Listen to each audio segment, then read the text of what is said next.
Mon thème de ce matin est une attitude que nous avons tendance à mettre. Une attitude qui est nuisible. Mais cependant, pour nous, on pense que si on ne le prend pas, alors on va rater des opportunités. Notre thème de ce matin, c'est la précipitation. Bien aimé, la précipitation est une action, une des actions préférées même des enfants de Dieu. Une des actions préférées des personnes impulsives, des personnes qui ne veulent pas perdre. C'est bien de ne pas vouloir perdre. Bien aimé, cette action d'agir trop vite, sans consulter Dieu, sans sagesse, sans patience, ni discernement, elle conduit souvent à l'échec, au regret, aux erreurs spirituelles et parfois à des conséquences durables. Tout simplement parce que vous n'avez pas pris le temps minutieux de réfléchir avant d'agir. Or, bien aimé, il y a de la science et de la sagesse en celui qui prend le temps de sciencer avant de commencer à entrer en mouvement. Prends le temps minutieux de bien peser tes mots. C'est pas pour rien que même quand il faut parler, la Bible dit de tourner 7 fois sa langue dans sa bouche. La précipitation n'est pas la meilleure des choses. Ce n'est pas la chose immédiate que vous devez avoir dans votre esprit si vous voulez bâtir dans le concret et si vous voulez avancer dans la réussite. Qu'est-ce que Dieu dit ou qu'est-ce que la Bible dit sur la précipitation? La Bible parle de la précipitation comme un manque de sagesse. Dans Proverbe chapitre 15 verset 22, la Bible dit « Les projets échouent faute de conseils, mais ils réussissent quand il y a de nombreux conseils. » Les projets échouent faute de conseils, parce que la personne n'a pas subi ou n'a pas pris le temps de consulter, d'apprendre de plus sur son projet, de munir tout ce qu'il faut pour le construire. C'est la raison pour laquelle la personne échoue. C'est pas moi, c'est la Bible qui nous rattrape, parce que la précipitation a le don d'accélérer l'échec. La deuxième des choses que la Bible nous enseigne sur la précipitation, c'est que parler ou agir trop vite est dangereux. Ce n'est pas une bonne chose.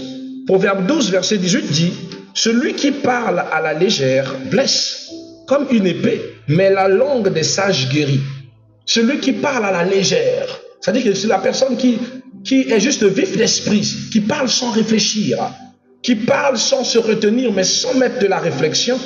La Bible dit « Il blesse, comme une épée, mais la langue sage guérit. » La langue sage peut te dire la même chose que la langue légère a dite, mais avec beaucoup de sagesse. Et n'a pas fait du mal, mais a bâti.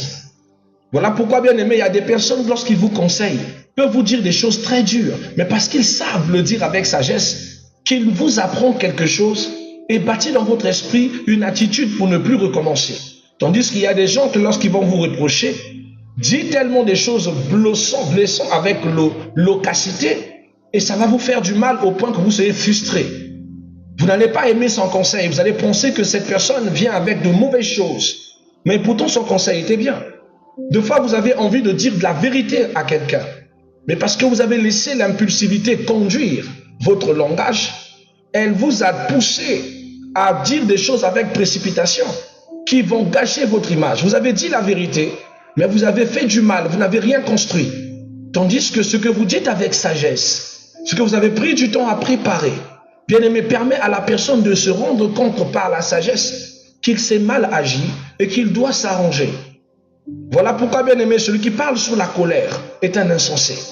Celui qui dispose des mots durs sous le courroux de la colère, la Bible dit c'est un insensé. C'est des attitudes que vous ne devez pas prendre, ça va plus détruire, ça ne va pas bâtir. Alléluia. Une autre chose que vous devez savoir, c'est que Dieu condamne les décisions actives ou hâtives, c'est-à-dire les décisions vite, les décisions faites à la va-vite. Ecclésiaste chapitre 5 verset 2 nous dit ceci: ne te presse pas d'ouvrir la bouche et que ton cœur ne se hâte pas d'exprimer une parole devant l'Éternel. Là, on n'est même pas devant les hommes, on est devant le Seigneur. Et la Bible dit, ne te presse pas d'ouvrir la bouche et que ton cœur ne se hâte pas d'exprimer une parole devant l'Éternel. Dans la présence de Dieu, même quand vous avez un cœur débordant de souffrance, l'un des enseignements clés de la prière, prendre d'abord son calme. Vous prenez le temps d'aspirer le calme nécessaire. Après, vous pouvez prier. Ça va vous empêcher de dire des choses qui vont aussi aller à l'encontre du principe seigneurial. Parce que n'oubliez pas, c'est Dieu, c'est pas votre camarade. Vous pouvez lui balancer des mots. Un jour, j'ai vu une sœur qui lui a dit, je suis fatigué, tu es un faux Dieu, tu peux aller où tu veux. Or, bien aimé, il a fait ce qu'on appelle un parjure. C'est un blasphème. Dieu reste Dieu et à sa place, on ne peut pas blasphémer. Ça ne se fait pas, même sous leur colère. Après, elle se rétorque, non Seigneur, j'ai pas voulu dire ça comme ça, mais comprends mon cœur, je suis fatigué. Non. Ne confonds pas un homme que tu racontes ces choses, que tu dis des choses avec cette hauteur et cette légèreté, et avec l'autorité qu'est l'Éternel. De faire des demandes sincères, avec beaucoup de courtoisie. Tout ce qui est fait avec beaucoup de sagesse atteint toujours une cible. Ne te presse pas d'ouvrir la bouche et que ton cœur ne se hâte pas d'exprimer une parole devant Dieu. Nous, on préfère notre bouche, c'est-à-dire on se dit, moi je n'ai pas à garder, je dis, après je me sens bien. Bien-aimé, tu vas te sentir bien, mais les conséquences de ce que tu as dit vont te faire sentir très mal. Si elle ne te fait pas sentir mal par ta conscience, ce sont les actes, c'est-à-dire le merdier que ça a provoqué, qui vont te ramener à l'ordre que tu aurais dû fermer ta bouche et retenir ta langue, qu'on ne s'adresse pas à tout le monde avec la façon dont tu t'es adressé. Vous devez aussi savoir que dans l'œuvre de Dieu, il y a un temps pour toutes choses. Ecclésiaste chapitre 3, verset 1. Il est écrit, il y a un temps pour toutes choses sous le ciel. Cette conscience doit vous rappeler qu'il y a un temps pour parler, un temps pour se taire, un temps pour méditer, un temps pour réagir. Quand vous respectez ces principes liés au temps, vous ne commettrez pas d'erreur, vous ferez des choses bien. Tu m'as abordé, d'accord, mais ce n'est pas le temps pour moi d'être rapide pour te dire que je veux de toi. Je prends le temps de réfléchir à ta demande. Je prends le temps de peser les pour et les contre de ce que tu veux. Parce qu'il est important que oui, tu veux de moi comme mari, comme femme. Tu veux savoir si on peut avoir un avenir. Moi, je veux savoir quels sont tes projets. Je cherche à savoir quels sont tes hobbies.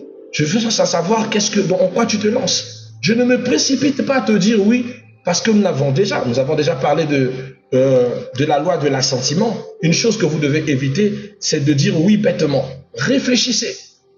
Est-ce que cette personne rentre dans ma connivence? Est-ce que l'Amos 3.3, c'est-à-dire la convenance entre l'homme et la femme, selon moi, est en adéquation avec lui? Ça veut dire que je peux avoir un retour favorable si je me mets en couple avec lui. C'est des choses que tu dois sciencer. Aujourd'hui, malheureusement, je disais une fois, on est dans une génération où les femmes ne prennent plus le temps de réfléchir avant d'accepter les avances d'un homme. Aussitôt parler, ils sont rentrés dans le processus. C'est-à-dire qu'elle va te dire, si je t'ai permis de me courtiser, c'est que j'ai voulu. Ça n'a aucun sens. Si tu t'es permis qu'on aille, par exemple, au restaurant manger, c'est que je te désire. Ça n'a aucun sens. Prenez le temps d'examiner avant de permettre quelqu'un d'entrer dans votre vie. Sinon, vous allez faire passer le diable même en personne dans votre vie. Prenez le temps d'apprendre de cette personne et de demander par la sagesse de l'Esprit Saint si cette personne est la bonne personne. Ne vous précipitez pas à confirmer des relations qui vont vous faire honte, qui vont vous détruire, qui vont vous humilier parce que vous aimez l'apparence, mais vous ne connaissez pas le cœur. Et vous ne connaissez pas aussi la sérologie du corps. Parce que si la conscience peut ne pas être vue, bien aimé, le corps peut être malade. Alors faites attention. Ne tombez pas dans ces erreurs, je vous en prie. Donc, ne tombez pas dans ces erreurs. On va prendre quelques exemples bibliques où la précipitation a causé des dommages énormes. Nous avons par exemple Saoul qui offre un sacrifice au mauvais moment. Au lieu d'attendre le prophète envoyé par Dieu, il agit vite et perd la faveur divine. Résultat, Dieu rejette Saoul à cause d'un sacrifice qu'il a fait au mauvais moment. Il n'a pas voulu attendre Dieu. Il a désobéi à l'Éternel lorsqu'il fallait passer au fil-fin de l'épée toute la ville que Dieu avait vouée à l'interdit. Dans 1 Samuel chapitre 13, 8 à 14, allez méditer, Dieu s'est retiré de Saoul. La précipitation peut faire à ce que Dieu vous laisse vivre votre choix, vous abandonne dans votre décision, ne vous accompagne en rien. Il vous donne juste le souffle de vie, il vous permet de constater que vous avez décidé, alors vous subirez. Comme le disait ma mère, père son âme, il dit, elle disait souvent, qu'à vous cherche, qu'à vous trouve, et qu'à vous trouve, qu'à vous supporte. Si c'est toi qui as cherché, mais tu vas trouver. Et que si tu as trouvé, Dieu te fera supporter. Tu vas supporter ça. Papa, c'est quel choix? C'est une plaie dans mon âme. C'est toi qui l'as choisi. Tu n'as pas pris le temps de réfléchir. Tu n'as pas pris le temps de sciencer. Voilà pourquoi tu subis ce genre de choses. Alléluia. Nous avons Moïse. Moïse qui frappe le rocher dans la colère. Pressé par l'émotion et la frustration, il désobéit à Dieu. Le résultat, il ne verra pas la terre promise. Nombre chapitre 20, verset 12. Parce qu'il n'a pas pris le temps de sciencer et de comprendre ce que l'Éternel attendait de lui, Moïse, par précipitation, va feindre le rocher avec le bâton. Pourtant, Dieu lui avait dit, parle au rocher. Dieu ne lui a pas dit, frappe le rocher. Cette désobéissance l'a interdit de voir Canaan.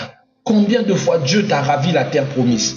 Combien de fois tu as vu ta promesse passer devant toi? Combien de fois tu as vu les réalisations? C'est Dieu déjà dans le processus de toucher la contemplation de ce que Dieu t'avait promis. Mais après, tu le vois passer.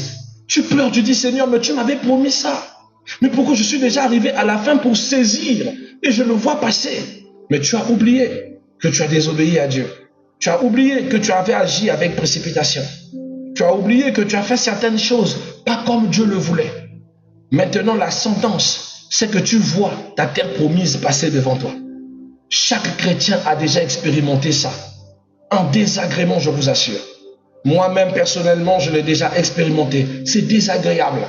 Parce que je n'ai pas voulu entendre Dieu. Quand il m'a dit, attends, je t'enverrai Rebecca. Rebecca viendra en son temps. C'est moi qui te dirai, c'est ta femme. Non, j'ai suivi les pressions des frères, des amis et connaissances.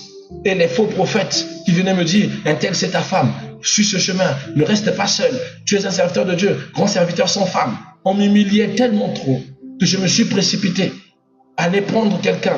Elle n'était pas mauvaise, mais le problème, c'est parce qu'elle n'était pas le choix de Dieu que nous avons vécu des combats pareils. Parce qu'elle était le choix de ma précipitation, que le diable l'a utilisée comme une arme pour m'assaillir. Souvent, les personnes qui vous détruisent ne sont pas les mauvaises personnes. Ils sont juste l'effet d'un choix précipité qui engendre des conséquences en boucle et qui détruisent votre vie. Ne vous précipitez pas. Prenez votre temps. Réfléchissez avant d'agir. Nous avons le Père Abraham qui accepte d'agir au lieu d'attendre l'accomplissement de la promesse. Impatient, il écoute un conseil humain au lieu d'attendre le résultat. C'est qu'il y a eu des conflits familiaux, de la souffrance générationnelle, persistante, parce que le Père Abraham n'a pas pu entendre. Il a préféré suivre le conseil de sa femme. Dieu lui a dit, je ferai de toi une grande nation, en passant par Sarah.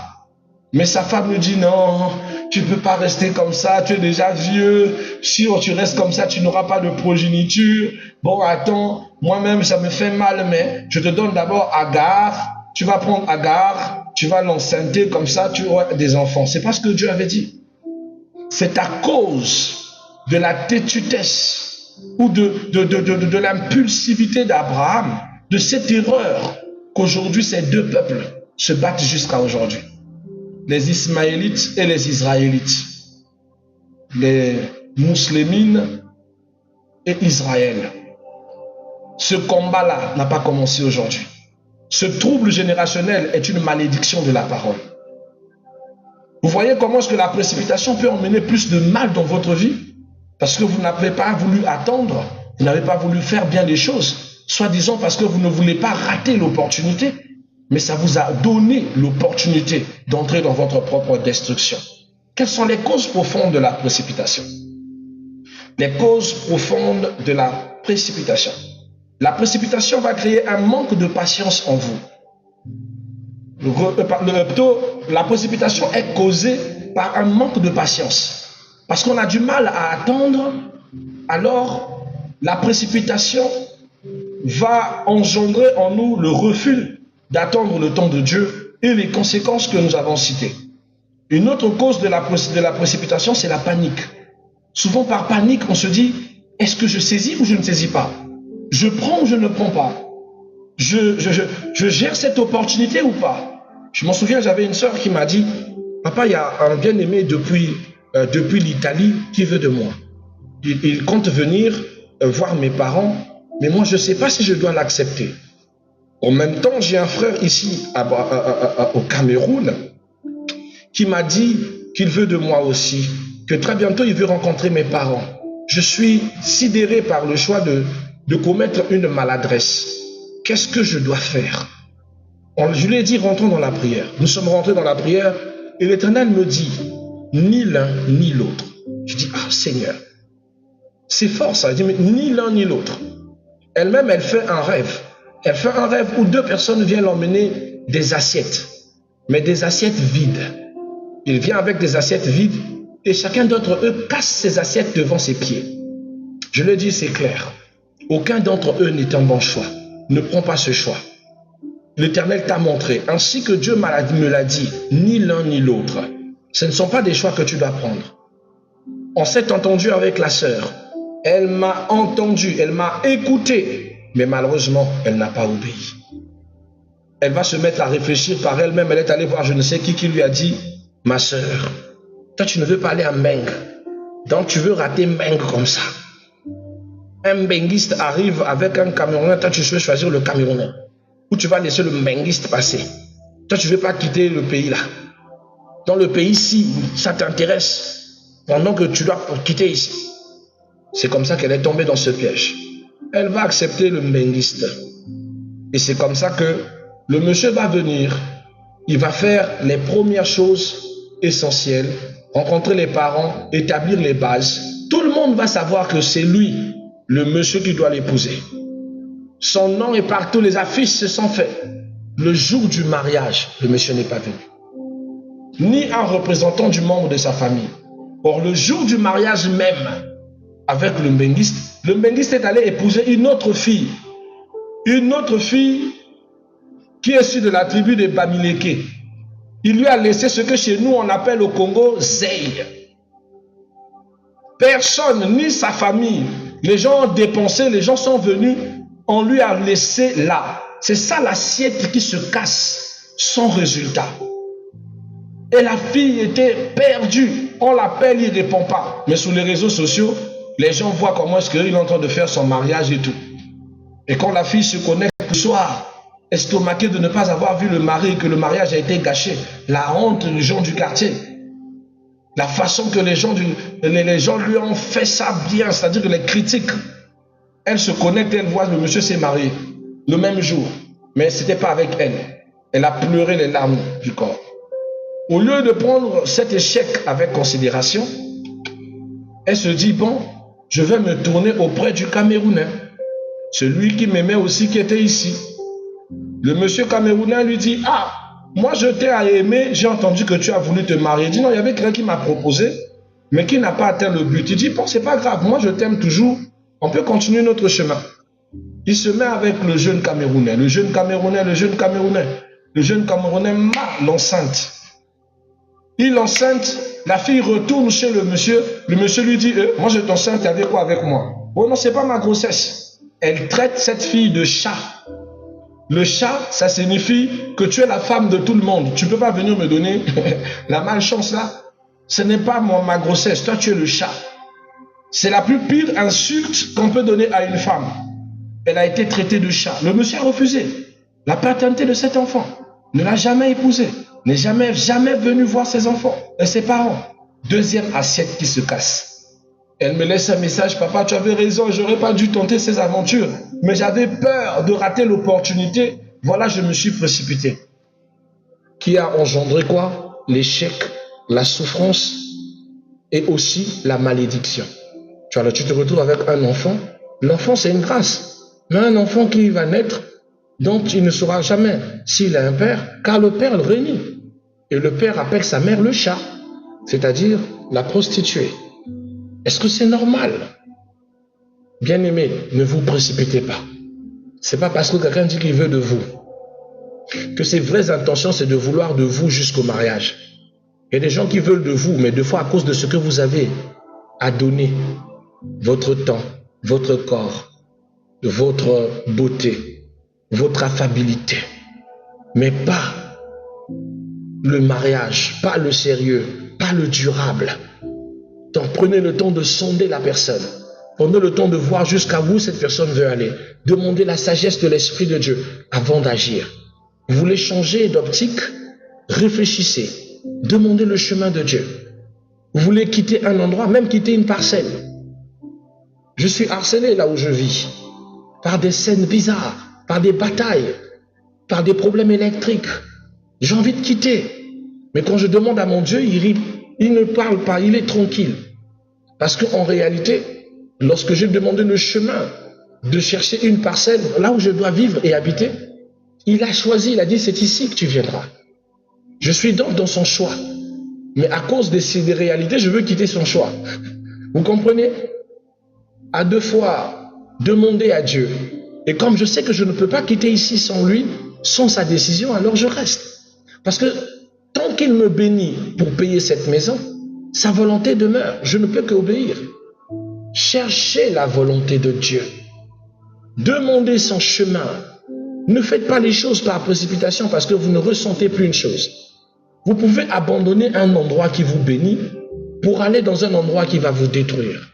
Vous pouvez abandonner une opportunité en or pour aller épouser une opportunité éphémère. On ne quitte pas un mariage par la coup de tête. On ne quitte pas un travail par coup de tête. On ne quitte pas une opportunité par coup de tête. On demande à Dieu qui nous rationalise, qui nous aide à savoir si c'est le bon chemin ou pas. Si c'est ce que je dois faire ou pas. Si c'est ce que je dois saisir ou pas. Sinon, tu vas toucher des choses qui vont te briser et t'éloigner de tes vrais objectifs. Je vais m'arrêter là ce matin, bien-aimés. Il est déjà 7h09.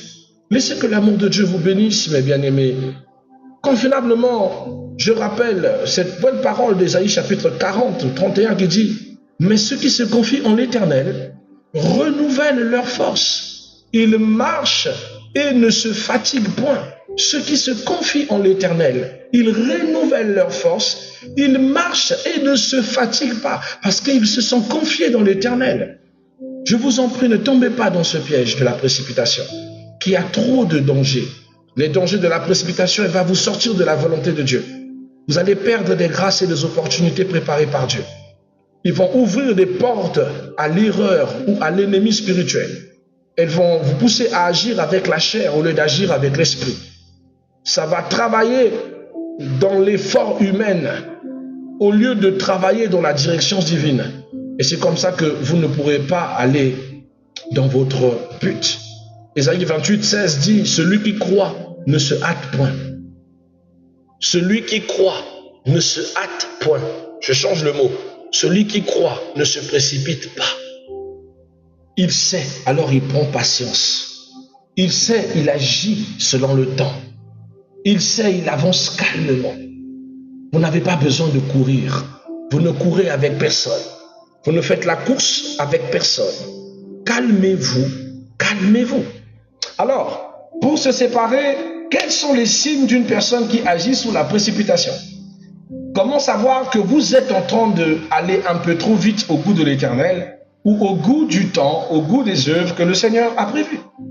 La première des signes qu'une personne agit dans la précipitation, c'est la première. Elle décide avant de prier. Elle s'irrite quand on lui dit d'attendre. Elle veut tout immédiatement. Elle confond vitesse et efficacité. Elle justifie toujours ses actes après coup.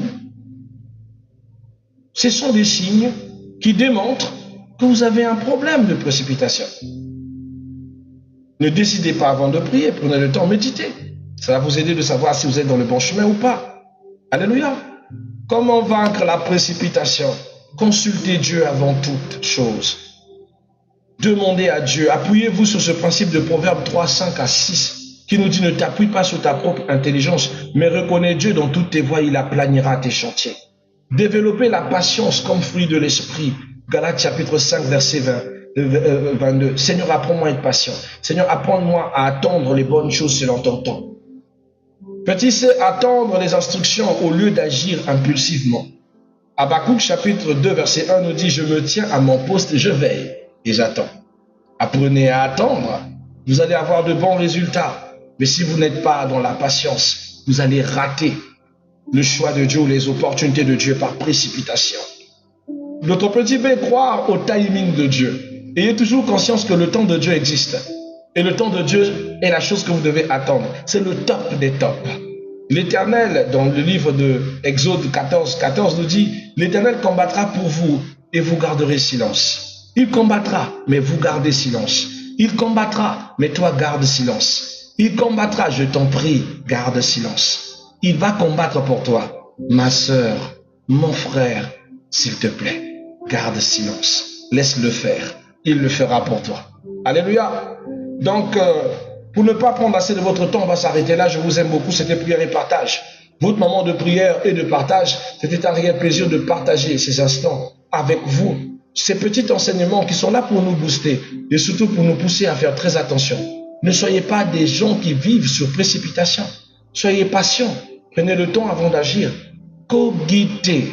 Donc réfléchissez avant d'agir.